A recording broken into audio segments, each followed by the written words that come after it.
Alors que le Vatican est au cœur de l'actualité en pleine période du conclave, nous allons nous intéresser à l'histoire d'un pape.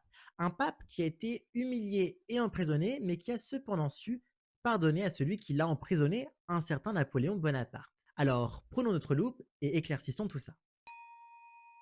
Ce pape, c'est le pape Pie VII. Mais pour comprendre son histoire, il faut s'intéresser brièvement à l'histoire des États pontificaux.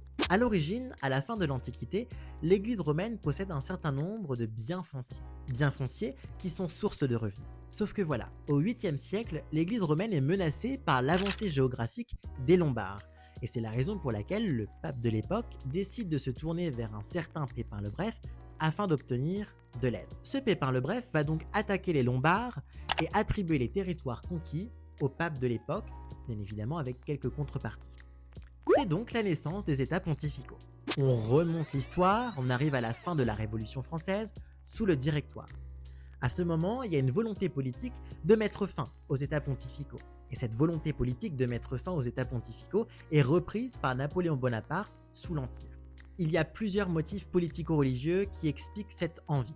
Premièrement, Napoléon Bonaparte voulait unifier l'Italie du Nord avec l'Italie centrale. Sauf que les États pontificaux y faisaient obstacle.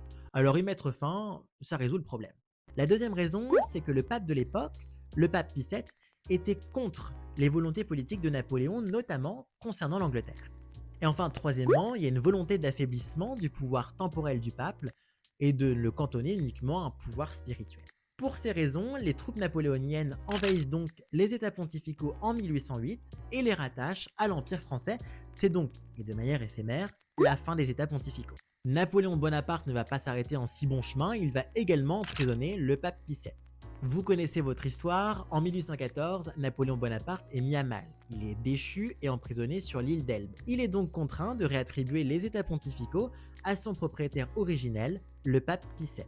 C'est le retour des États pontificaux. Alors voilà, on pourrait très bien se dire, le pape Pie VII, il en veut à Napoléon Bonaparte, il le déteste. Il lui a piqué ses terres et il l'a emprisonné. Sauf que le pape Pie VII a accordé à Napoléon Bonaparte sa clémence, son pardon et sa miséricorde. En effet, alors que Napoléon Bonaparte est emprisonné sur l'île de Sainte-Hélène, il va demander aux puissances européennes de traiter Napoléon avec dignité. Il va par ailleurs lui envoyer des objets religieux et un prêtre afin qu'il soit accompagné spirituellement.